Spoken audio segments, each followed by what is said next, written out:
नमस्ते दोस्तों, कैसे हो आप सब। आप सभी का स्वागत है हमारे यूट्यूब चैनल पर।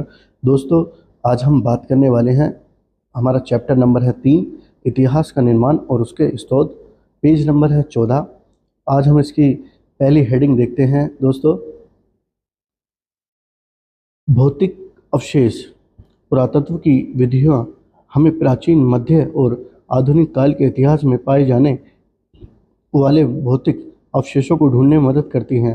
भारत एवं अन्य देशों में पुरातत्व का इस्तेमाल प्रागैतिहास और प्राचीन इतिहास के अध्ययन में किया जाता है। प्रागैतिहास का संबंध उस काल से है जिसके कोई लिखित प्रमाण नहीं है, और इतिहास मुख्यतः लिखित सामग्री पर आधारित है। प्रागैतिहासिक स्थल कई मायनों में ऐतिहासिक स्थल से अलग होते हैं। सामान्यतः ऐसे स्थल मुख्य आवासीय अवशेष के रूप में नहीं होते, बल्कि मनुष्य, पादप और जीव जंतुओं के जीवाश्म के रूप में होते हैं।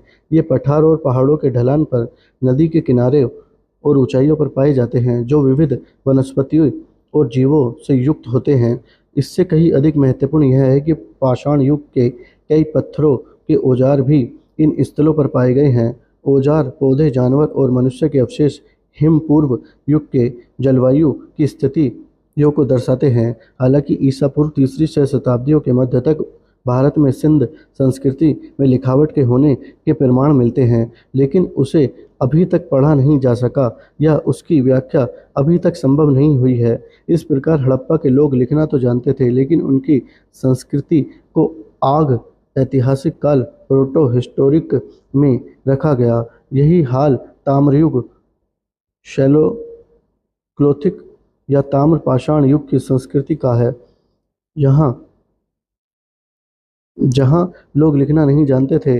भारत में पढ़ी जाने वाली लिखावट ईसा पूर्व तीसरी शताब्दी में अशोक के शिलालेखों से मिलती है, जो उस समय के ऐतिहासिक निर्माण का ठोस और मजबूत साक्ष्य प्रस्तुत करती है।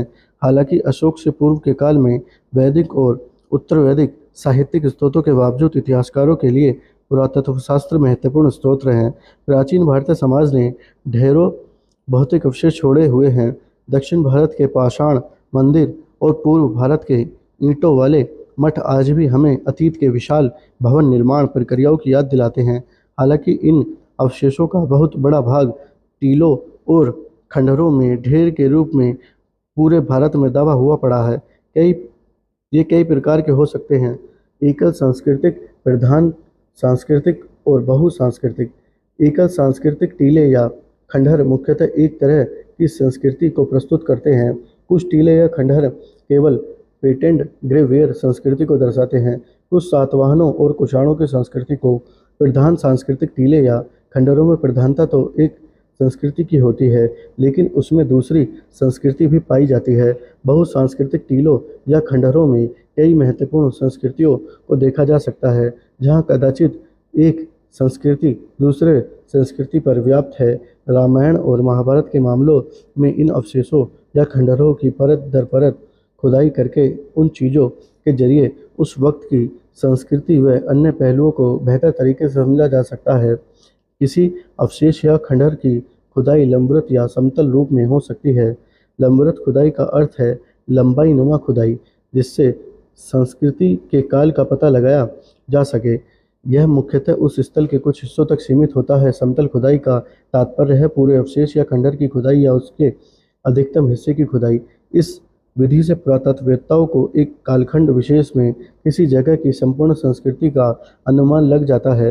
क्योंकि ज़्यादातर स्थलों की खुदाई लंबवत हुई है, इसलिए वे उस समय की भौतिक संस्कृतियों के सही ऐतिहासिक समय को बताते हैं। महंगा होने के कारण समतल खुदाई बहुत कम होती है, जिस कारण से ऐसी खुदाई के जरिए प्राचीन भारत के कई काल का संपूर्ण या पर्याप्त भौतिक जीवन की रूपरेखा उभर कर सामने नहीं आ पाती।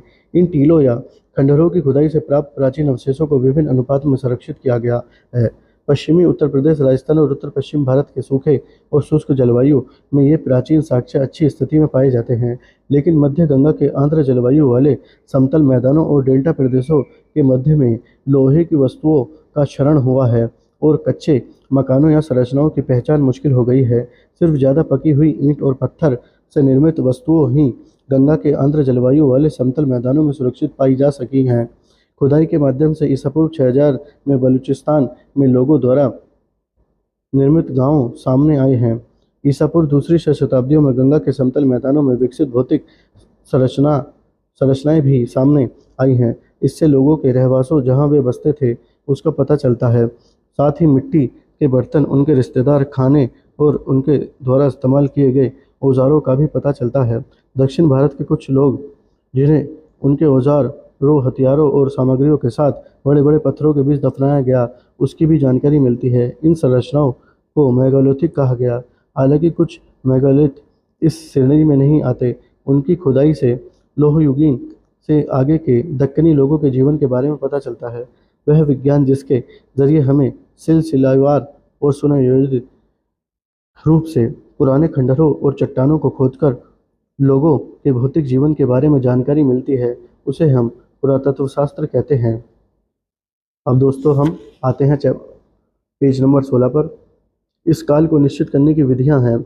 उनमें रेडियो कार्बन डेटिंग सबसे महत्वपूर्ण विधि है। रेडियो कार्बन या रेडियो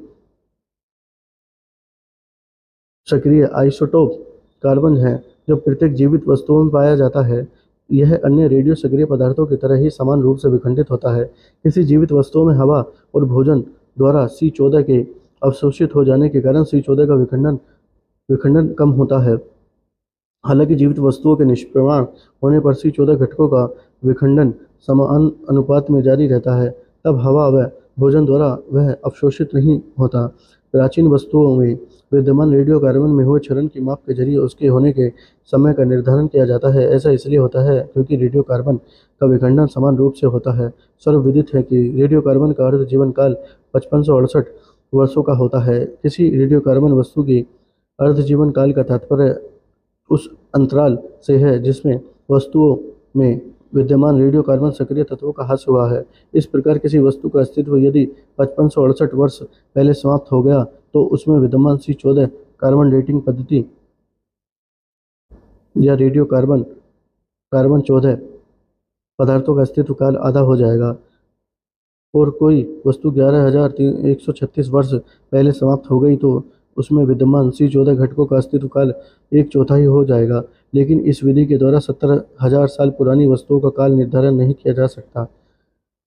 जलवायु और वनस्पति के इतिहास की जानकारी पौधों के अवशेष, विशेषकर पारा के परीक्षण के हासिल की जाती है। इस आधार पर कहा जाता है कि ईसा पूर्व 7000 से 6000 तक में राजस्थान और कश्मीर में कृषि होती थी। धातु की कलाकृतियों के स्वभाव व घटक के साथ साथ उन खदानों और धातु तकनीक के विकास का विज्ञान रूप में विश्लेषण किया जाता है जिससे धातु निकाले जाते हैं। जानवरों की हड्डियों के परीक्षणों से जानवरों के इस्तेमाल और पालतू होने की जानकारी मिल जाती है। इतना ही नहीं, पुरातत्व शास्त्र मृदा संग्रह करता है जिसमें ठोस अवशेष पाए जाते हैं। हालांकि मोटे तौर पर ईसा पूर्व 3000 तक प्रागैतिहासिक में संपूर्ण अध्ययन के लिए मिट्टी और चट्टान के इतिहास का अध्ययन आवश्यक है। यह भूगर्भ शास्त्र द्वारा प्राप्त होता है। इसी तरह पौधों और जीवों की दुनिया भी धीरे धीरे बदलती रहती है।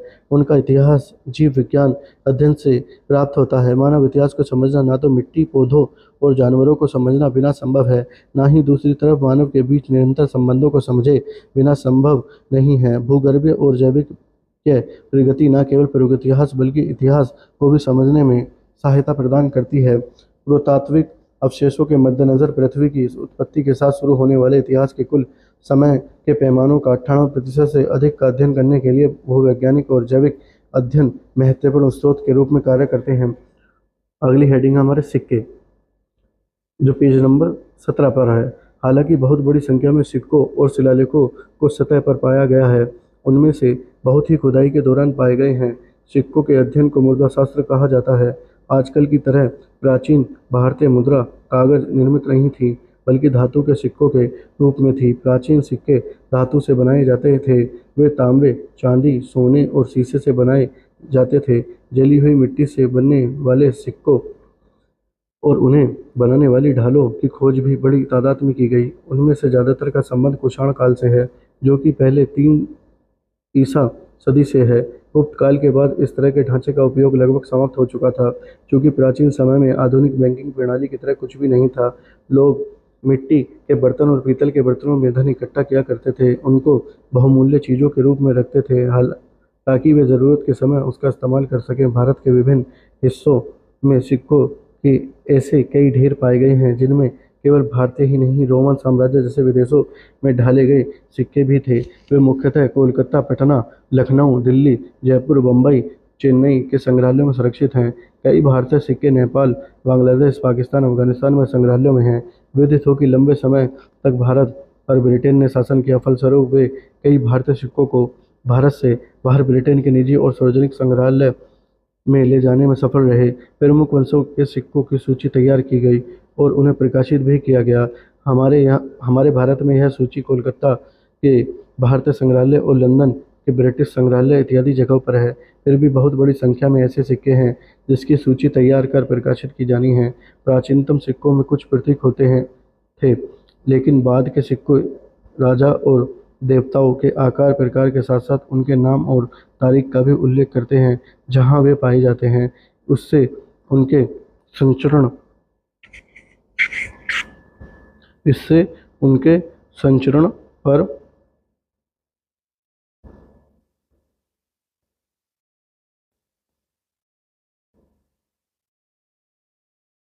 इस सबने संचरण के क्षेत्र का संकेत मिलता है।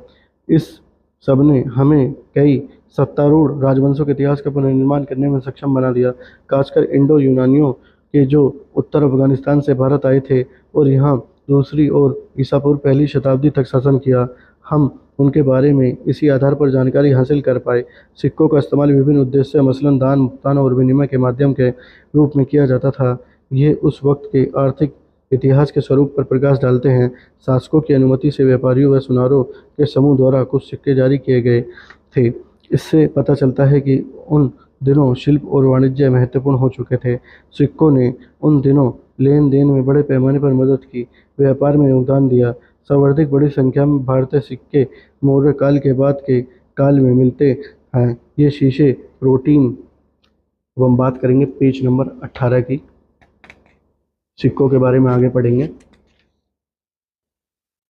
तांबा, कांस्य, चांदी और सोने के बने होते थे। गुप्त काल में सबसे ज़्यादा सोने के सिक्के जारी किए गए।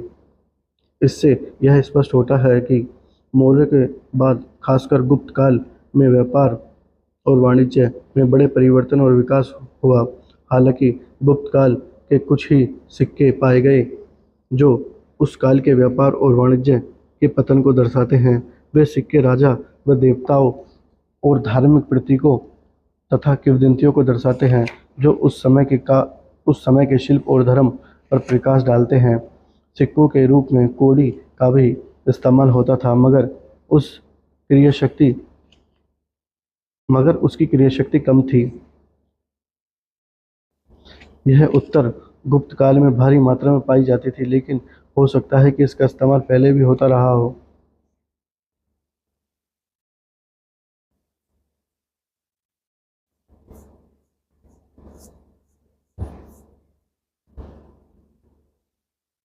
सिक्कों के रूप में कौड़ी का इस्तेमाल होता था, मगर उसकी क्रियाशक्ति कम थी। यह उत्तर गुप्त काल में भारी मात्रा में पाई जाती थी, लेकिन हो सकता है इसका इस्तेमाल पहले भी होता रहा हो। अब हम हेडिंग 3 पढ़ेंगे, शिलालेख, इंस्क्रिप्शन। सिक्कों की तुलना में शिलालेख कहीं अधिक महत्वपूर्ण हैं। उनके अध्ययन को पुरालेख, एपिग्राफी कहा जाता है और शिलालेख व अन्य पुराने अभिलेखों में प्रयुक्त पुराने लेखों के अध्ययन को पोलियोग्राफी कहा जाता है। मोहरे, पत्थर के खंभे, चट्टानों, तांबे के गोलों, मंदिर की दीवारें, लकड़ी के पट्टों, ईंटों या छवियों पर ये अभिलेख उत्कीर्णित किए जाते हैं। पूरे भारत में सबसे पहले पत्थर पर अभिलेख दर्ज किए गए थे। हालांकि क्रिश्चियन युग के प्रारंभिक शताब्दियों में इस प्रयोजनों के लिए तांबे के पत्थर का इस्तेमाल किया जाता था। फिर भी पत्थर पर शिलालेख का उत्कीर्णन दक्षिण भारत में बड़े पैमाने पर जारी रहा। स्थायी दस्तावेजों के रूप में उस क्षेत्र में भी मंदिरों की दीवारों पर दर्ज शिलालेख बड़ी संख्या में देखने को मिलते हैं। सिक्कों की तरह शिलालेख देश के विभिन्न संग्रहालयों में सुरक्षित है, लेकिन सबसे बड़ी संख्या में यह मैसूर के मुख्य पुरालेखविद के कार्यालयों में सुरक्षित है। सबसे प्राचीन शिलालेख ईसा पूर्व 3री शताब्दी में प्राकृत में लिखा गया था। उत्कीर्णित लेखों के माध्यम के रूप में संस्कृत 2री शताब्दी ईस्वी में अपनाई गई और इसका व्यापक इस्तेमाल 4वीं और 5वीं शताब्दी में शुरू हुआ, लेकिन प्राकृत का इस्तेमाल फिर भी चलन में था। 9वीं और 10वीं शताब्दियों में क्षेत्रीय भाषाओं में शिलालेखों का प्रचलन प्रारंभ हुआ। मौर्य काल, उत्तर मौर्य काल और गुप्त काल के इतिहास से संबंधित अधिकांश शिलालेखों की एक श्रृंखला प्रकाशित हुई, जिन्हें भारतीय अभिलेख कोश कॉर्पस इंस्क्रिप्शंस इंडिकम कहा जाता है। लेकिन गुप्त काल के बाद के शिलालेख इस तरह व्यवस्थित रूप से बहुत कम संकलित पाए जाते हैं। दक्षिण पेज नंबर 19। भारत के मामलों में शिलालेख की भौगोलिक सूची प्रकाशित की गई। अभी भी 50,000 अभिलेखों का प्रकाशन नहीं हो पाया है, जिनमें से ज़्यादातर दक्षिण भारत में हैं। हड़प्पा के शिलालेख, जिसे आज भी समझने की ज़रूरत है, ऐसा लगता है कि उन्हें चित्र लिपि में लिखा गया है, जिसमें चित्रों के रूपों में विचारों और वस्तुओं को अभिव्यक्त किया गया था।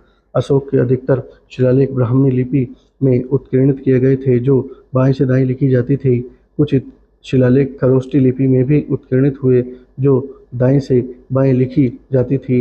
हालांकि उत्तर पश्चिम भाग को छोड़कर भारत भर में लगभग सभी जगह ब्राह्मणी लिपि ही प्रचलित थी। पाकिस्तान और अफगानिस्तान में अशोक के शिलालेख लिखने के लिए ग्रीक और अरमैक लिपि का भी इस्तेमाल होता था, लेकिन गुप्त काल के अंत तक ब्राह्मणी मुख्य लिपि बनी रही। ब्राह्मणी लिपि व उसकी भिन्नताओं में महारत हासिल किया हुआ कोई भी पुरातत्ववेत्ता 7वीं शताब्दी तक के भारतीय शिलालेखों को आसानी से समझ सकता है, लेकिन बाद के दिनों में यह भी पता चलता है कि इस लिपि में क्षेत्रीय विविधता बहुत है। लगभग 2500 ईस्वी में ईसा पूर्व में पाई गई हड़प्पा की मोहरों के शिलालेखों को कुछ विद्वान प्रतीकात्मक मानते हैं। भारतीय इतिहास में ईरानी शिलालेखों को सबसे पहले पढ़ा गया। इनका संबंध ईसा पूर्व 6वीं से 5वीं शताब्दी से है और ये ईरान में पाए जाते हैं। वे प्राचीन इंडो-इरानियन और सेमेटिक भाषा की कीलाकार कुनेइफॉर्म लिपि में भी दिखाई देते हैं। इनमें हिंदू या सिंधु क्षेत्र में ईरान की विजय का वर्णन है। ज़ाहिर है, भारत में सबसे प्राचीन और पठनीय शिलालेख अशोक के हैं। वे आमतौर पर ईसा पूर्व 3री शताब्दी में ब्राह्मणी लिपि और प्राकृत भाषा में लिखे जाते थे। वे मौर्य इतिहास और अशोक की उपलब्धियों पर प्रकाश डालते हैं। 14वीं शताब्दी में फिरोज शाह तुगलक को 2 अशोक स्तंभ मिले, एक मेरठ में और दूसरा हरियाणा के टोपरा नामक स्थान पर। इन शिलालेखों को वे दिल्ली ले आए और अपने साम्राज्य के विद्वानों से इन शिलालेखों को पढ़कर समझने को कहा, लेकिन वे विद्वान इसे पढ़ने में विफल रहे। ऐसी ही कठिनाइयों का सामना ब्रिटिशों को भी करना पड़ा जब उन्होंने 18वीं शताब्दी के आखिरी वर्षों में अशोक के शिलालेखों की खोज की। इन शिलालेखों में लिखे हुए को पहली बार सन 1837 में जेम्स प्रिंसप ने समझाया, जो बंगाल में ईस्ट इंडिया कंपनी में एक प्रशासकीय अधिकारी थे। हमारे पास विभिन्न प्रकार के शिलालेख हैं। उनमें से कुछ शाही आदेश के रूप में हैं, तो कुछ सामान्य लोगों को सामाजिक, धार्मिक और प्रशासनिक मामलों के संबंध में सही निर्णय के रूप में। अशोक के शिलालेख इसी श्रेणी में के हैं। दूसरे शिलालेखों में बौद्ध, जैन, वैष्णव और शैव जैसे धर्मानुयायियों की उपासनाओं जैसी बातें हैं। ये सब भक्ति के स्मारक के रूप में स्तंभों, पत्थरों, मंदिरों या चित्रों में दिखाई देते हैं, जबकि अन्य प्रकार के शिलालेख राजाओं और विजेताओं के गुणों और उपलब्धियों की प्रशंसा करते हैं और उनकी पराजय, कमजोरी की अनदेखी करते हैं। समुद्रगुप्त के इलाहाबाद स्तंभ के बारे में हम आगे पढ़ते हैं, जो पेज नंबर 20 पर है। शिलालेख किसी श्रेणी के हैं? हमारे पास दान कर्म के ढेर सारे रिकॉर्ड किए गए दस्तावेज हैं, जो विशेष रूप से धार्मिक उद्देश्यों से दर्ज किए जाते थे। पैसे, मवेशियों, भूमि आदि का दान न केवल राजाओं और राजकुमारों द्वारा होता था, बल्कि कारीगरों और व्यापारियों द्वारा भी होता था। प्राचीन भारत में भूमि व्यवस्था और प्रशासन संबंधी अध्ययन के लिए मुख्य रूप से उस दौर के प्रमुखों और राजकुमारों द्वारा बनाई गई भूमि अनुदानों के दस्तावेज बड़े महत्वपूर्ण हैं। ये ज़्यादातर तांबे की बनी पर्चेनुमा चद्दरों पर उत्कीर्णित थे। वे भिक्षुओं, पुजारियों, मंदिरों, मठों, जागीरदारों और अधिकारियों को अनुदान स्वरूप प्रदत्त भूमि, राजस्व और गांवों के दस्तावेज वे सभी भाषाओं में लिखे गए थे, जिनमें प्राकृत, संस्कृत, तमिल और तेलुगु शामिल थे। अब हम नई हेडिंग पर आते हैं, जो है साहित्यिक स्रोत। इसके बारे में हम पढ़ते हैं। यद्यपि प्राचीन भारतीय ईसा पूर्व 2500 के आसपास लिखने के कौशल से परिचित थे, हमारी सबसे प्राचीन पांडुलिपियां 4वीं शताब्दी से अधिक पुरानी नहीं हैं और वे मध्य एशिया में पाई जाती हैं। भारत में वे भोजपत्रों और ताड़पत्रों पर लिखे गए थे, लेकिन मध्य एशिया में, जहां भारत की प्राकृत भाषा पहुंच चुकी थी, पांडुलिपियों भेड़ के चमड़े और लकड़ियों के पाटों पर लिखी गई थी। इन लेखों को अभिलेख इंस्क्रिप्शन कहा जाता है। लेकिन वे पांडुलिपियों के समान हैं। जब प्रिंटिंग का ज्ञान नहीं था तो पांडुलिपियाँ बहुत मूल्यवान थीं। हालांकि पुरानी संस्कृत की पांडुलिपियाँ भारत भर में मिलती हैं। ये ज़्यादातर दक्षिण भारत, कश्मीर और नेपाल से संबंधित हैं। वर्तमान में सभी अभिलेख संग्रहालयों में सुरक्षित हैं। पांडुलिपियाँ पुस्तकालय में रखी गई हैं। ज़्यादातर प्राचीन पुस्तकों में धार्मिक विषय शामिल हैं। हिंदू धार्मिक साहित्य में वेद, रामायण और महाभारत, पुराण जैसे ग्रंथ शामिल हैं। वे प्राचीन काल की सामाजिक और सांस्कृतिक स्थितियों पर प्रकाश डालते हैं, लेकिन समय और स्थान के संदर्भ में उनका प्रयोग करना मुश्किल है। ऋग्वेद को ईसा पूर्व 1500 से 1000 का कहा जा सकता है। हालांकि अथर्ववेद, यजुर्वेद, ब्राह्मणों, आरण्यक और उपनिषदों जैसे ग्रंथों का काल मोटे तौर पर ईसा पूर्व 1000 से 500 का माना जाता है। लगभग हर वैदिक पाठ में प्रक्षेपण होते हैं, जो आमतौर पर शुरुआत में या फिर अंत में दिखाई देते हैं। मध्य में ऐसा शायद ही कभी होता हो। ऋग्वेद में मुख्य रूप से प्रार्थनाएं होती हैं, जबकि बाद में वैदिक ग्रंथों में प्रार्थनाओं के साथ साथ अनुष्ठान, जादू और पौराणिक कहानियां भी शामिल हुईं। हालांकि उपनिषदों में तो दार्शनिक चिंतन भी है। वैदिक ग्रंथ को समझने के लिए वेदांग या वेदों के अंगों का अध्ययन करना आवश्यक था। ये वेदांग ध्वनिशास्त्र, शिक्षा, अनुष्ठान, कल्प, व्याकरण, व्युत्पत्ति, निरुक्त, छंद और खगोलशास्त्र, ज्योतिषी। पेज नंबर 21 पर हम आगे पढ़ते हैं। साथ ही इन सभी विषयों के इर्द गिर्द ढेर सारे साहित्य रचे गए। वे सब गद्य में उपदेश के रूप में लिखे गए थे। किसी प्रतिबोध या प्रत्यक्ष ज्ञान के विषय को संक्षिप्तता के कारण सूत्र कहा जाता था। इस लेखन का सबसे प्रसिद्ध उदाहरण ईसा पूर्व 450 के आसपास पाणिनि द्वारा लिखा गया व्याकरण है। व्याकरण के नियमों का वर्णन करते हुए पाणिनि ने समाज, अर्थव्यवस्था और उस समय की संस्कृति पर अमूल्य प्रकाश डाला। माना जाता है कि सन 400 के आसपास तक अंततः दोनों महाकाव्य और प्रमुख पुराण संकलित हो गए। महाकाव्यों में व्यास रचित महाभारत ज़्यादा पुराना है और इससे लगभग ईसा पूर्व 10वीं शताब्दी में ईसा की 4वीं शताब्दी तक के मामलों की स्थिति का वर्णन प्रतीत होती है। मूल रूप से इसे जय काव्य अर्थात विजय की गाथा कहा गया था। इसमें 8800 श्लोक शामिल थे। बाद में श्लोकों की संख्या बढ़ाकर 24,000 हो गई। इसे भारत कहा जाने लगा क्योंकि इसमें भारत की सबसे पुरानी वैदिक जनजातियों में से एक वंश भरत वंश की कहानियाँ शामिल की गई थी। अंतिम संकलन में श्लोकों की संख्या बढ़ाकर 1,00,000 हो गई और यह ग्रंथ महाभारत और सतसहस्त्री संहिता सतसहस्त्री संहिता नाम से विख्यात हुआ। इसमें कथात्मक, वर्णनात्मक और उपदेशात्मक सामग्री शामिल है। कौरव पांडव संघर्ष से संबंधित मुख्य कथा बाद के वैदिक काल से संबंधित हो सकती है। वर्णनात्मक वाला हिस्सा उत्तर वैदिक काल का हो सकता है। उपदेशपूर्ण अंशों का संबंध सामान्यतः उत्तर मौर्य और गुप्त काल से है। इसी प्रकार वाल्मीकि रचित रामायण में मूल रूप से 6,000 श्लोक शामिल थे, जिन्हें 12,000 तक बढ़ाया गया था। अंततः यह संख्या बढ़कर 24,000 तक आ गई। हालांकि यह महाभारत महाकाव्य की तुलना में अधिक सार गंभीरता है, उसके बावजूद इसके उपदेशात्मक भाग हैं जिन्हें बाद में जोड़ा गया था। रामायण की रचना ईसा पूर्व 5वीं शताब्दी में प्रारंभ हुई। उसके बाद यह 5 चरणों से होकर गुजरा और 5वें चरण तक यह 12वीं शताब्दी का काल हो चुका था। कुल मिलाकर इस ग्रंथ की रचना महाभारत के बाद हुई प्रतीत होती है। उत्तर वैदिक काल के धार्मिक क्रियाकलापों के साहित्य का संग्रह हमें उपलब्ध है। राजकुमारों व 3 वर्णों के महत्वपूर्ण व्यक्तियों द्वारा निर्मित भव्य सार्वजनिक अवदान व स्रोत सूत्रों के आधारों पर किए गए कई भव्य शाही राज्याभिषेक समारोह संपन्न होते थे। इसी प्रकार ग्रह सूत्र के अनुसार जन्म, नामांकन, उपनयन, संस्कार, विवाह, अंत्येष्टि आदि संपन्न किए जाते थे। स्रोत सूत्र और ग्रह सूत्र दोनों का संबंध ईसा पूर्व 600 से 300 तक का है। यहाँ स्वरूप सूत्र का भी उल्लेख किया जा सकता है, जिसमें बलि देने के स्थान के निर्धारण व निर्माण की भिन्न भिन्न माप के बारे में बताया गया है। वे ज्यामिति और गणित के अध्ययन की शुरुआत को दर्शाते हैं। जैनों और बौद्धों के धार्मिक ग्रंथों में ऐतिहासिक व्यक्तियों की घटनाओं का उल्लेख मिलता है। प्राचीनतम बौद्ध ग्रंथ पाली भाषा में लिखे गए थे। वे मगध या दक्षिण बिहार में बोली जाती थी और जो मुख्यतः प्राकृत भाषा का ही रूप थी। अंततः इनका संकलन अब हम आगे पढ़ते हैं पेज नंबर 22 पर पहुंचकर। ईसा पूर्व 1ली शताब्दी में श्रीलंका में हुआ, लेकिन इसके धर्म विधान से संबंध हिस्सों में बुद्ध के समय में जो भारतीय शासन की स्थिति थी उसे रेखांकित किया गया। ये हमें न केवल बुद्ध के जीवन के बारे में बताते हैं बल्कि उनके समकालीन कुछ शाही लोगों के बारे में भी बताते हैं जो मगध, उत्तर बिहार और पूर्व उत्तर प्रदेश पर शासन करते थे।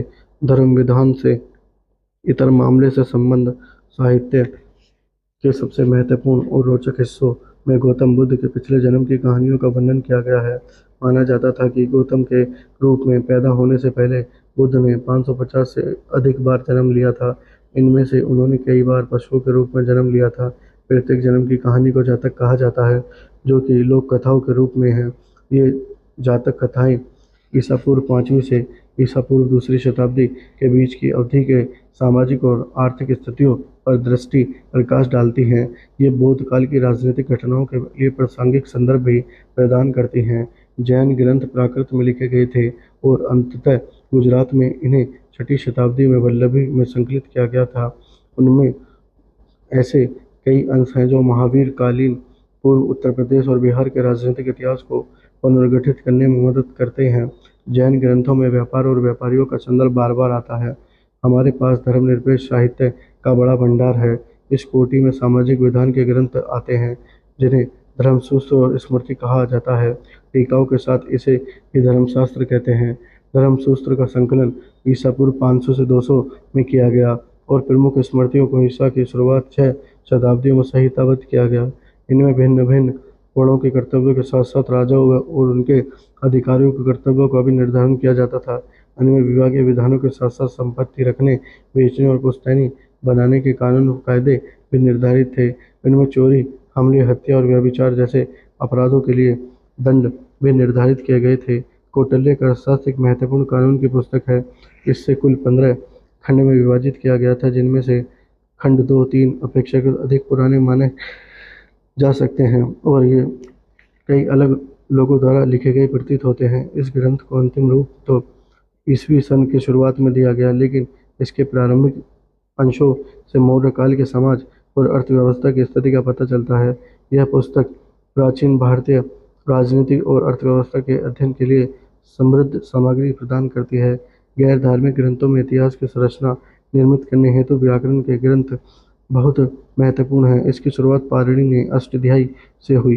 पाणिनि इस उपमहाद्वीप के उत्तर पश्चिमी भाग में रहते थे। उनका उल्लेख पाली ग्रंथों में ही नहीं है, जो मुख्यतः बिहार और उत्तर प्रदेश में मिलते हैं। पाणिनि के समय के भारत के बारे में लिखने वाले वी.एस. अग्रवाल पाणिनि का काल लगभग 450 ईस्वी पूर्व बताते हैं।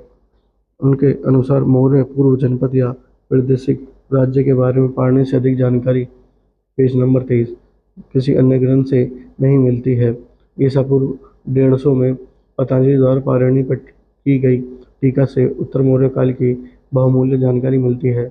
हमारे पास भास, शूद्रक, कालिदास और बाणभट्ट के ग्रंथ भी हैं।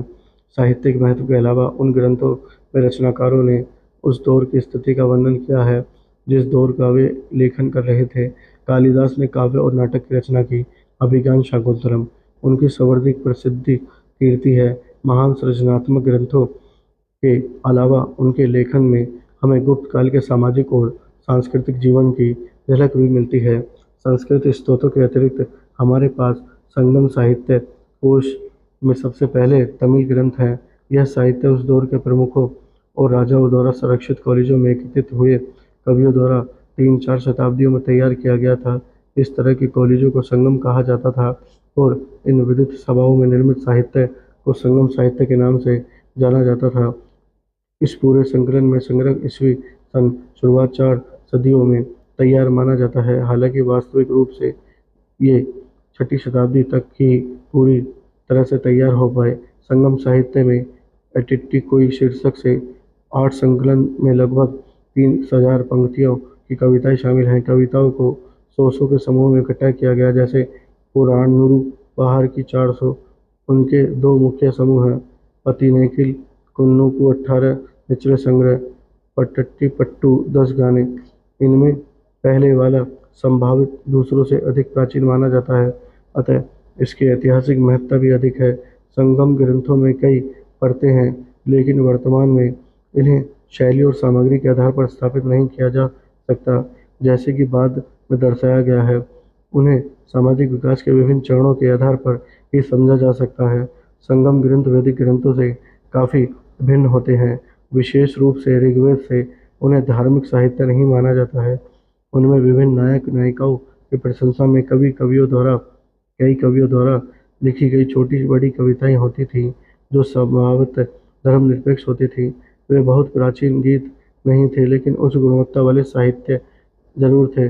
कई कविताओं में योद्धा या प्रमुख या राजा के नाम का उल्लेख है और उसके सैन्य कारनामों के बारे में विस्तार से वर्णन है। इनमें कवियों और योद्धाओं को दिए गए उपहारों की प्रशंसा की गई है। ये कविताएं दरबारों में पढ़ी गई होंगी। इनकी तुलना होमरिक युग की कविताओं से की गई है, क्योंकि इन दोनों में योद्धाओं और युद्ध के युग का वर्णन मिलता है।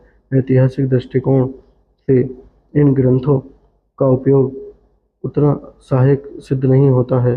शायद कविता में उल्लेखित नाम, शीर्षक, राजवंश, प्रदेश, युद्ध और इस तरह के अन्य हिस्से आंशिक रूप से वास्तविक हों। संगम ग्रंथों में पहली और दूसरी शताब्दियों के लेखन में दानदाताओं के रूप में वर्णित कुछ चेरा राजाओं के उल्लेख मिलते हैं। Page number 24। संगम ग्रंथों में कावेरीपत्तनम सहित कई बस्तियों का उल्लेख है। कावेरीपत्तनम का समृद्ध अस्तित्व अब पुरातात्विक रूप से स्थापित हो चुका है। इन ग्रंथों में इसका भी उल्लेख है कि यवन स्वयं अपने जहाज़ों में आते थे, सोना देकर काली मिर्ची खरीदते थे और स्थानीय लोगों के लिए शराब और दासियों की आपूर्ति करते थे। इस व्यापार की पुष्टि न केवल लैटिन और यूनानी लेखक से होती है, बल्कि पुरातात्विक अभिलेख से भी होती थी। संगम साहित्य ईस्वी सन के प्रारंभिक सदियों में तमिलनाडु के समुद्र के किनारे के क्षेत्रों में रहने वाले लोगों के सामाजिक, आर्थिक और राजनीतिक जीवन के बारे में जानने का एक प्रमुख स्रोत है। व्यापार व वाणिज्य के बारे में इसके उल्लेख की पुष्टि स्वदेशी संदर्भ व पुरातात्विक खोजों से भी हो चुकी है।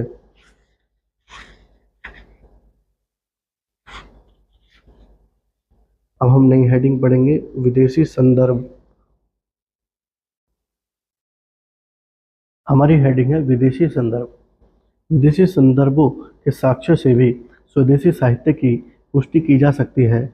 भारत आए ग्रीक, रोमन और चीनी यात्री अथवा धर्मांतरित आंगन तुर्कों ने जो जैसा देखा उसका वैसा ही लिखित वर्णन यहाँ छोड़ गए। गौरतलब है कि भारतीय स्रोतों में अलेक्जेंडर के आक्रमण का कोई उल्लेख नहीं है। उसके भारतीय शोषण के इतिहास का पुनर्गठन हमें पूरी तरह यूनानी स्रोतों के आधार पर ही करना होगा। ग्रीक लेखकों ने सैंद्रिकोतस का उल्लेख किया है, जो ईसा पूर्व 326 में भारत पर आक्रमण करने वाले अलेक्जेंडर के समकालीन थे। राजकुमार सैंद्रिकोतस का समय ईसा पूर्व 322 में निर्धारित हुआ है। उनकी पहचान चंद्रगुप्त मौर्य के साथ की जाती है। प्राचीन भारत के कालक्रम निर्धारण में यह पहचान मुख्य आधार का काम करती है। चंद्रगुप्त मौर्य की अदालत में आए मेगास्थनीज के इंडिका को केवल परवर्ती काल के पुराने लेखकों द्वारा टुकड़ों में उद्धृत अंश के आधार पर संरक्षित किया गया है। इन अंशों का एक साथ पाठ करने पर न केवल मौर्य प्रशासन की प्रणाली के बारे में, बल्कि मौर्य काल के सामाजिक वर्गों और आर्थिक गतिविधियों के बारे में महत्वपूर्ण जानकारी मिलती है।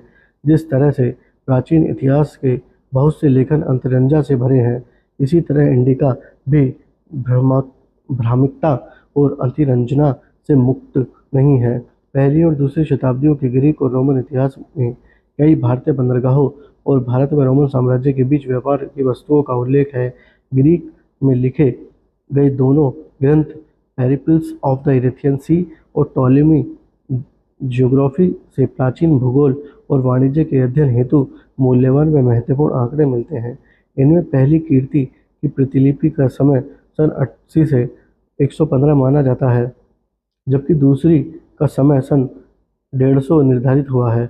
अज्ञात लेखक द्वारा लिखित कीर्ति पेरिप्लस ऑफ द इरेथियन सी में लाल समुद्र, पारस की खाड़ी और भारतीय महासागर में रोमन व्यापार का वर्णन मिलता है। लैटिन में लिखित प्लाइनी की कीर्ति नेचुरल हिस्टोरिया पहली सदी से संबंध है और इसमें भारत इटली के बीच व्यापार का वर्णन है। भारत पर लिखने वाले अंतिम ग्रीक रोमन विद्वान पेज नंबर 25 को कोसमोस इंडियो इंडियोको प्लेट्स कहा जाता था। वे मिस्र के हेलेनिस्टिक संस्कृति के केंद्र अलेक्जेंड्रिया के थे। उनके द्वारा लगभग 550 में लिखित क्रिश्चियन टाइपोग्राफी में भारत और श्रीलंका में ईसाइयों के बारे में विवरण है तथा उसमें घोड़ों के व्यापार का भी उल्लेख है। चीनी यात्रियों में फाहियान और रेनसोंग का उल्लेख किया जा सकता है। वे दोनों बौद्ध थे। वे बौद्ध धर्म स्थलों का दौरा करने व बौद्ध धर्म का अध्ययन करने के लिए इस देश में आए थे। फाहियान 5वीं शताब्दी के शुरुआत में और हैंसोंग 7वीं सदी के लगभग मध्य में आए थे। फाहियान ने गुप्त काल में भारत का सामाजिक, धार्मिक और आर्थिक स्थितियों का वर्णन किया और हैंसोंग ने हर्ष काल के भारत की स्थिति का वर्णन किया है। अब हम अगली हेडिंग पर आते हैं, ग्राम चित्र के बारे में पढ़ते हैं। अब हम उत्सवों, त्योहारों और पूजाओं के दौरान हुए सामुदायिक क्रियाकलापों के अवशेष प्राचीन समय के कबीलाई समाज के समानतावादी चरित्र को दर्शाता है। कबीले और जाति के प्रति वफादारी अभी तक बरकरार है। अनुष्ठानों के प्रचलन में हमें प्राचीन सामुदायिक जीवन, परिवार एवं विवाह संस्था की जानकारी मिलती है। उच्च जाति के लोग गाय को नहीं ढूंढते, हल भी नहीं चलाते। शारीरिक श्रम के प्रति उनकी अवमानना अस्पृश्यता को बढ़ावा देती है। असमानता की यह अवधारणा केवल जातियों तक सीमित नहीं है, वह स्त्री पुरुष के पारस्परिक संबंध को रेखांकित करती है। सन 1930 तक बिहार के ग्रामीण इलाकों में सती प्रथा प्रचलित थी। इस प्रकार सार्वभौमिक मताधिकार के बावजूद समाज में व्याप्त भेदभाव प्राचीन भारत समाज की प्रकृति को रेखांकित करता है।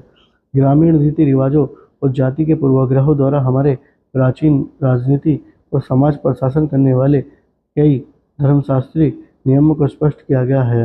अब हम अगली हेडिंग पर आते हैं, प्राकृतिक विज्ञान के बारे में पढ़ते हैं। प्राचीन भारत के इतिहास निर्माता के लिए सामाजिक विज्ञान की खोजों का उपयोग करीब 30 साल पहले शुरू हुआ। हाल में प्राकृतिक विज्ञानों का उपयोग भी शुरू हुआ। प्राचीन भारत के अध्ययन के लिए रसायन शास्त्र, भूविज्ञान और जीव विज्ञान से प्राप्त साक्ष्य प्रासंगिक हैं। पेज नंबर 26 पर आते हैं हम। इसमें हम नई हेडिंग की शुरुआत करते हैं, इतिहास बोध। प्राचीन भारतीयों में इतिहास बोध के अभाव का आरोप लगाया जाता रहा है। स्पष्ट है कि प्राचीन समय में उन्होंने न तो आज की तरह इतिहास लिखा, न ही यूनानियों की तरह का इतिहास लिखा, किंतु पुराणों में हमारे पास एक तरह का इतिहास है जिसकी संख्या 18 है।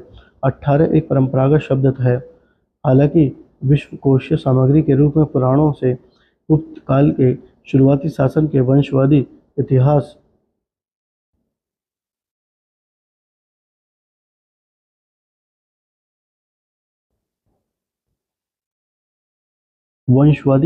जिसकी संख्या 18 है। 18 एक परंपरागत शब्द था। हालांकि विश्वकोशीय सामग्री के रूप में हमें पुराणों से गुप्त काल के शुरुआत शासन के वंशवादी इतिहास की जानकारी तो मिलती है। उनमें घटना स्थलों और कभी कभी घटनाओं के कारणों व प्रभावों का भी उल्लेख मिलता है। इन घटनाओं का जिक्र भविष्य काल में है। हालांकि ये घटनाएं बहुत पहले घट चुकी थी। पुराणों के लेखक वैचारिक परिवर्तनों से अनभिज्ञ नहीं थे। यही इतिहास का सार है। पुराण 4 युगों की बात करते हैं जिन्हें कृत, त्रेता, द्वापर और कली कहते हैं। प्रत्येक काल पिछले काल की तुलना में बदतर माना गया है और हमेशा युग परिवर्तनों के बाद नैतिक मूल्यों व सामाजिक व्यवस्थाओं में अवमूल्यन को देखा गया है।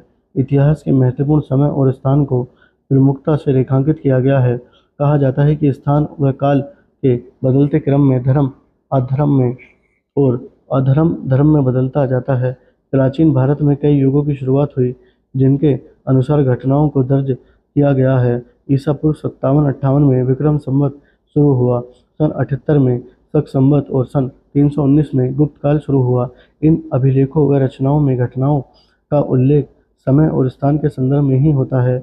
ईसा पूर्व 3री शताब्दी में अशोक के शिलालेखों से महत्वपूर्ण ऐतिहासिक ज्ञान प्राप्त होता है। अशोक ने 37 साल तक शासन किया। उनके शिलालेखों में 8वें से 27वें शासकीय वर्ष तक की घटनाओं का दर्ज किया गया है। अभी तक केवल 9 शासकीय वर्षों से संबंधित घटनाओं को ही खोजा जा सका है। भविष्य की खोज उसके शासनकाल में बाकी बचे हुए वर्षों से संबंधित घटनाओं पर प्रकाश डाल सकेंगी। इसी तरह कलिंग के खारवेल ईसा पूर्व पहली सदी के जीवन काल में घटित बड़ी संख्याओं में घटनाएं हाथी गुम्फा शिलालेख में वर्षवार दर्ज की गई हैं। अभिलेख लेखकों को जीवन परक लेखनों में महत्वपूर्ण ऐतिहासिक संदर्भ रहते हैं। 7वीं शताब्दी में बाणभट्ट द्वारा रचित हर्षचरित इसका एक बेहतरीन उदाहरण है। इस अर्ध जीवन परी की रचना की शानदार शैली बाद के जीवनी लेखकों के लिए एक बड़ी चुनौती बन गई है। इसमें हर्षवर्धन के शुरुआती काल का वर्णन है, अतिशयोक्ति में ही सही, किंतु इसमें हर्ष के समय के दरबारी जीवन तथा सामाजिक व धार्मिक जीवन का उत्कृष्ट उदाहरण मौजूद है। बाद में कई अन्य चरित्र और जीवनियां लिखी गईं। संध्याकार नंदी रचित रामचरित्र 12वीं शताब्दी में कैवर्त किसानों और पाल वंश के राजकुमार रामपाल के बीच हुई संघर्ष की कहानी का वर्णन किया है, जिसमें रामपाल की जीत हुई। बिल्हण के विक्रमांक देव चरित्र में उनके संरक्षक कल्याण के चालुक्य राजा विक्रमादित्य सिक्स्थ सन 1076 से 1127 की उपलब्धियों का बखान है। यहाँ तक कि 12वीं से 13वीं शताब्दियों में पेज नंबर 27 गुजरात के कुछ व्यापारियों की जीवनी चरित्र भी लिखी गई थी। दक्षिण भारत में भी इसी तरह के ऐतिहासिक कृतियों की रचना हुई होगी, किंतु अभी तक उधर से ऐसी एक ही रचना प्राप्त हो सकी है। इसे मुंशी का वंश कहते हैं, जो 11वीं शताब्दी में अतुल द्वारा लिखा गया। इसमें उत्तरी केरल पर शासन करने वाले मुंशी का वंश का विवरण है। हालांकि प्राचीनतम ऐतिहासिक लेखन का सबसे बेहतरीन उदाहरण 12वीं शताब्दी में कर्ण रचित राजतरंगिणी या द स्ट्रीम ऑफ किंग्स है। यह कश्मीर के राजाओं के आत्मकथाओं की एक श्रृंखला है और जैसे कि आज इतिहास की समझ है, उस लिहाज से इसे ऐतिहासिक लेखन की विशेषताओं से संपन्न कीर्ति माना जा सकता है। अब हम अगली हेडिंग पर आते हैं, जो है इतिहास का निर्माण। अब तक कई स्थलों प्रागैतिहासिक, प्रोटो ऐतिहासिक और ऐतिहासिक उत्खनन किए गए, लेकिन प्राचीन भारतीय इतिहास की मुख्यधारा में कोई प्रमाण नहीं मिलते। प्रागैतिहासिक और प्रोटो ऐतिहासिक पुरातत्व के प्रमाणों को ध्यान में रखे बिना भारत में सामाजिक विकास के चरणों को ठीक से समझा नहीं जा सकता। ऐतिहासिक पुरातत्व की बात नहीं की जा सकती। यद्यपि प्राचीन ऐतिहासिक काल से संबंधित लगभग 200 जगह पर खुदाई की गई, फिर भी सर्वेक्षण अध्ययनों में प्राचीन काल की सामाजिक, आर्थिक और सांस्कृतिक प्रवृत्तियों के अध्ययन में उनकी प्रासंगिकता पर पर्याप्त विचार नहीं किया गया। प्राचीन भारत के ग्रामीण और शहरी पहलुओं के संदर्भ में ऐसा आवश्यक किया जाना चाहिए। यद्यपि अब तक बड़े पैमाने पर बौद्ध और कुछ ब्राह्मणिक स्थलों के महत्व पर प्रकाश डाला गया है, लेकिन सामाजिक और आर्थिक विकास के संदर्भ में हमें धार्मिक इतिहास को महत्व देना चाहिए। प्राचीन इतिहास का निर्माण अब तक मुख्य रूप से साहित्यिक स्रोतों, विदेशी व स्वदेशी संदर्भ के आधार पर किया गया। सिक्कों और शिलालेख कुछ भूमिका निभाते हैं, लेकिन विवरणात्मक पाठ का अधिक महत्व होता है। अब तो नए तरीके भी अपनाए जाने चाहिए। ऐतिहासिक ज्ञान बढ़ता रहता है। पाठों, ग्रंथों की तिथियों व वस्तुनिष्ठता के बारे में हमें अधिक गंभीरता से बात करनी चाहिए। पुरातात्विक साक्ष्य के संदर्भ में ग्रंथों की जांच करते हुए ऐसा किया जा सकता है। शुरू में पुरातत्वविद लिखित ग्रंथों से प्रेरित रहते थे, इसलिए वैदिक और बौद्ध ग्रंथों में उल्लेखित कई जगह की खुदाई भी करवाई। खुदाई की परिणतियां हमेशा ग्रंथों के संदर्भ में पुष्टि नहीं करती थी। बावजूद इसके यह बेहद समृद्ध ऐतिहासिक जानकारी थी। हालांकि कई क्षेत्रों में उत्खननों की पूरी रिपोर्ट अभी तक प्रकाशित नहीं हुई, किंतु पुरातात्विक निष्कर्षों के संदर्भ में ग्रंथों की जांच करना उचित होगा। ऋग्वेद के समय के अध्ययन हेतु हमें गांधार की कब्रों की संस्कृति का जायजा लेना होगा, जिसमें ईसा पूर्व दूसरी शताब्दियों में। अब हम आगे पढ़ते हैं पेज नंबर 28 पर। घोड़े का इस्तेमाल और मृतकों का अंतिम संस्कार किया जाता था। हमें एक और पेटेंट ग्रेवेयर और दूसरे प्रकार के पुरातात्विक खोजों द्वारा दूसरे अन्य वैदिक युग के बीच एक सह संबंध स्थापित करना होगा। इसी प्रकार प्रारंभिक पाली ग्रंथों को northern black polished where NBPW पुरातत्व से संबंधित होना चाहिए, जो प्रायद्वीपीय भारत में शिलालेखों और शुरुआत के महापाषाण पुरातत्व से जुड़े हुए हैं। पुराणों से प्राप्त लंबे वंश वृक्ष की तुलना में पुरातत्व के साक्ष्यों को अधिक महत्वपूर्ण माना जाना चाहिए। अयोध्या के राम का काल लगभग ईसा पूर्व 2000 से तय करने हेतु पौराणिक परंपराओं का इस्तेमाल किया जा सकता है, लेकिन अयोध्या में खुदाई व व्यापक अन्वेषण से उस अवधि के आसपास के पुराणों में जो इंसानी बनावट है, उसकी किसी भी बात से पुष्टि नहीं होती है। इस तरह कृष्ण यद्यपि महाभारत में महत्वपूर्ण भूमिका निभाते हैं, लेकिन ईसा पूर्व 200 से सन 300 के बीच मथुरा से प्राप्त प्राचीनतम शिलालेखों और मूर्तिकलाओं के अवशेषों से ऐसी किसी बात की पुष्टि नहीं होती है। इस तरह की कठिनाइयों को देखते हुए रामायण और महाभारत पर आधारित महाकाव्य युग के विचारों को त्याग दिया जाना चाहिए। हालांकि अतीत में इसने प्राचीन भारत के अधिकांश सर्वेक्षण संस्करणों में एक अध्याय का निर्माण किया था। रामायण और महाभारत दोनों में सामाजिक विकास के कई चरणों का बेशक पता लगाया जा सकता है। ऐसा इसलिए क्योंकि महाकाव्यों का रिश्ता सामाजिक विकास के किसी एक समय में नहीं होता है। हम यह जानते हैं कि वे कई संस्करणों की यात्रा कर वहां पहुंचते हैं। इसके अलावा साहित्यिक परंपराओं और पौराणिक सामग्रियों के आधारों पर वर्तमान महावीर और गौतम बुद्ध का समय आमतौर पर ईसा पूर्व 6ठी शताब्दी बताया जाता है, लेकिन जिन शहरों में वे गए वे पुरातात्विक रूप से ईसा पूर्व 400 से अधिक पुराने नहीं हैं और इसलिए इन महान व्यक्तियों की परंपरा आधारित तिथियों पर पुनर्विचार करने की आवश्यकता है। ग्रंथों की तुलना में कालानुक्रमिक और तर्कसंगत आधार पर पुरातत्व शिलालेखों और सिक्के अधिक महत्वपूर्ण हैं। हालांकि पाणिनि और पतंजलि के व्याकरण संबंधी कार्यों में लगभग निर्धारित तिथियां दर्ज हैं। ये मिथकों और किंवदंतियों से अपेक्षाकृत मुक्त हैं, इसलिए ये सिक्के शिलालेख और उत्खननों की तरह ही महत्वपूर्ण हैं। अब तक इस आधार पर कई शिलालेख खारिज किए जा चुके हैं। इतिहास में उनकी अहमियत बहुत कम है। ऐतिहासिक मूल्य को राजनीतिक इतिहास के पुनर्निर्माण में आवश्यक जानकारी के रूप में लिया जाता है। हालांकि शाही शिलालेख में अतिशयोक्ति होती है। अशोक के शिलालेखों में लाखों जैसे लिखे गए शब्द ऐसे ही लगते हैं।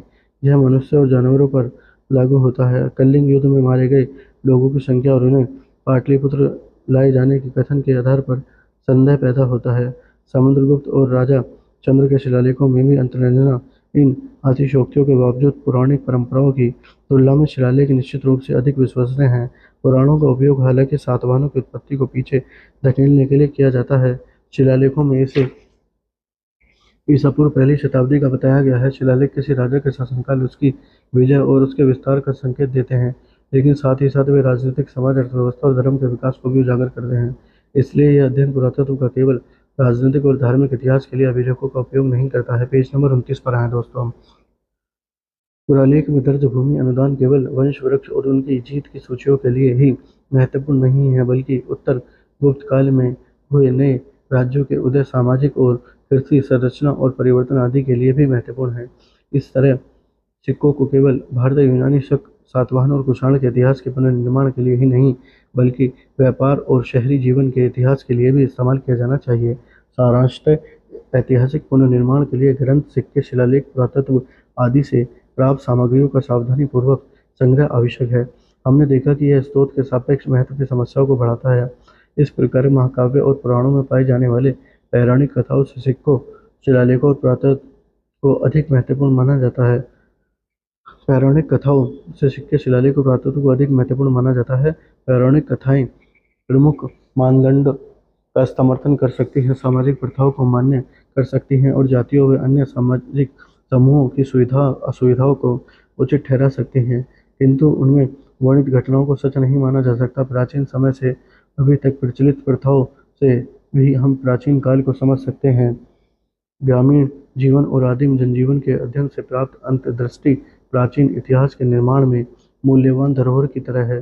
कोई व्यवस्थित ऐतिहासिक पुनर्निर्मित अन्य प्राचीन समाजों में कोई विकास की अनदेखी नहीं कर सकता है।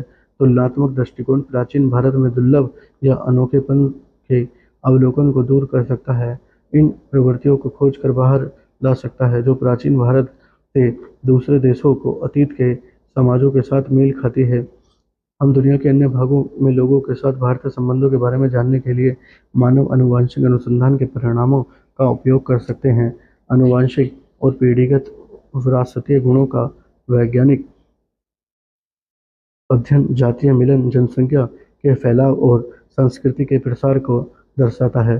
दोस्तों, हमारा तीसरा चैप्टर यहीं समाप्त हुआ है, जिसका नाम था इतिहास का निर्माण और उसके स्रोत। अब हम दोस्तों आगे जो हमारा चौथा चैप्टर है उसका नाम है भौगोलिक स्थिति, जो आगे नई वीडियो में पढ़ेंगे।